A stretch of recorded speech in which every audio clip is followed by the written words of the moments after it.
بسم اللہ الرحمن الرحیم نحمد و نصلی علی رسول الکریم اما بعد قل هو اللہ احد اللہ الصمد لم یلد ولم یولد ولم یکن له کفوا احد صدق اللہ العظیم۔ اصولی بات یہ ہے کہ غیر مسلموں کی عید یا ان کا کوئی بھی مذہبی تہوار ہو، مسلمانوں کے لیے اس میں شریک ہونا جائز نہیں ہے۔ چنانچہ عیسائیوں کے ساتھ کرسمس میں شریک ہونا یا ان کی کرسمس تقریب و محفل میں شرکت کرنا یا ان کی عبادت گاہوں میں جانا شرعاً بالکل جائز نہیں۔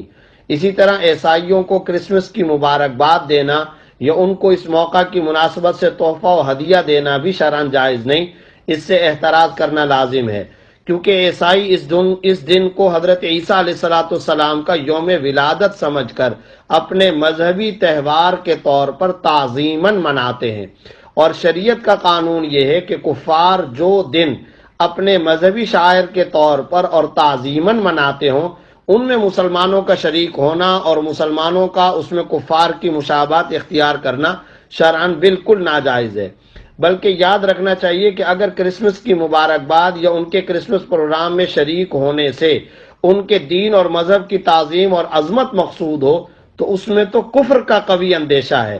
اس لیے کرسمس کے موقع پر نصارہ اور عیسائیوں کے ساتھ یکجہتی یا محبت کی غرض سے شرکت سے اجتناب کرنا انتہائی ضروری ہے، کیونکہ یہ کام بعض صورتوں میں کفر ورنہ کم از کم سخت گناہ ہونا تو طے ہے۔ اس سلسلے میں حضرت عمر رضی اللہ تعالیٰ عنہ کا یہ تاریخی جملہ یاد رکھنے کے قابل ہے کہ لا تدخلوا علی المشرکین فی کنائسہم یوم عیدہم فإن السخطۃ تنزل علیہم۔ مشرکین کی عید کے دن ان کے کنیسوں اور عبادت گاہوں میں مت جاؤ، اس لیے کہ اس موقع پر خدا کا غضب نازل ہوتا ہے۔ اسی طرح من تشبہ بقوم فہو منہم حدیث نبوی کی ایک خوبصورت اور اسپیسیفک تشریح حضرت عبداللہ ابن عمر رضی اللہ تعالیٰ عنہما کے اس قول میں موجود ہے کہ من بنا ببلاد الاعاجم وصنع نیروزہم ومہرجانہم وتشبہ بہم حتی یموت وَهُوَ كَذَلِكَ حُشِرَ مَعَهُمْ يَوْمَ الْقِيَامَةِ، یعنی جس نے غیر مسلموں کے تہوار نوروز اور مہرجان منا کر ان کی مشابہت اختیار کی اور بغیر توبہ کے اسی حالت میں اسے موت آ گئی تو اس کا حشر بھی انہی کے ساتھ ہوگا۔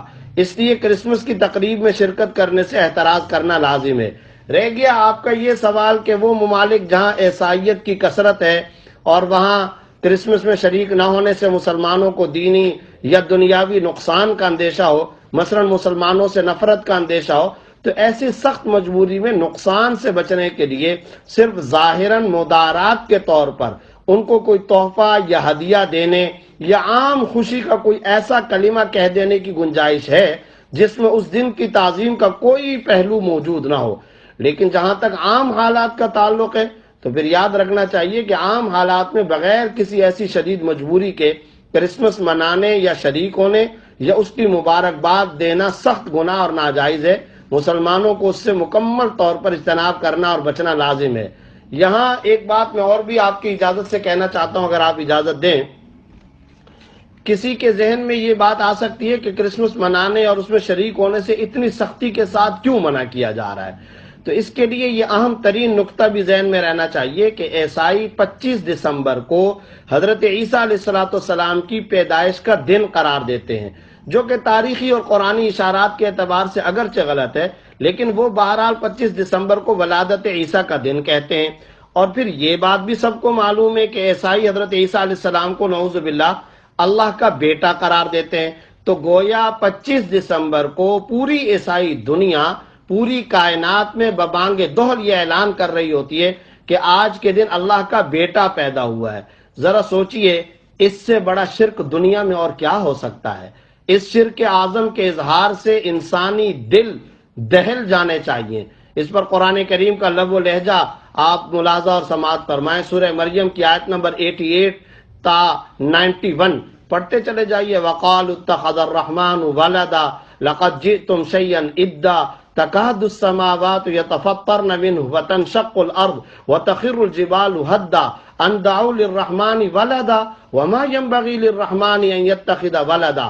یہ مشرکین کہتے ہیں کہ اللہ نے بیٹا اختیار کیا۔ اے مشرکو، تم بہت بھاری چیز لائے ہو۔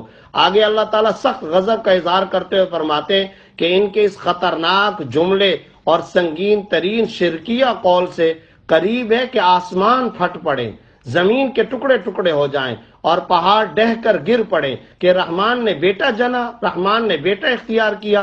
ان قرآنی آیات کو سامنے رکھ کر ذرا سوچیں کہ جس دن کے بارے میں عیسائیوں کا یہ عقیدہ ہو کہ اس دن اللہ کا بیٹا پیدا ہوا ہے، ایک مسلمان اس پر کیسے مبارکباد دے سکتا ہے؟ یہ شرک اعظم کا دن ہے۔ میں تو درخواست کرتا ہوں کہ اس دن ہم سب کو توحید کی گواہی دینی چاہیے۔ اس دن کو ہم بکثرت سورہ اخلاص کی تلاوت، شہادت اور توحید کی سچی گواہی کا دن بنا لیں۔ شہادت اور کلمہ طیبہ کے ورد کے ساتھ ساتھ ہر تحریر و تقریر اور اپنے ہر بیان و خطاب میں ہمیں تکاد السماوات یتفطرن الآیہ پڑھ کر پوری انسانیت کو توحید کا سبق سمجھانا چاہیے، اور حکمت و موعظہ حسنہ کے ساتھ پیغمبرانہ اسلوب دعوت اختیار کرتے ہوئے کلمات توحید سے پوری دنیا میں گونج پیدا کر دینی چاہیے۔ بلکہ میں تو آپ کو اپنی خواہش ظاہر کرتا ہوں، اگر میرے ہاتھ میں پوری دنیا کا میڈیا ہوتا تو 25 دسمبر کو کلمہ توحید، سورہ اخلاص، سورہ مریم اور آیات توحید کو ہی میں چلا دیتا۔ اللہ تعالی ہم سب کو موحد حقیقی اور داعی و مبلغ توحید بنائے، اور توحید کی گواہی ہی ہماری اول و آخر پہچان بن جائے۔ یہی پوری زندگی مشغلہ توحید ہی اللہ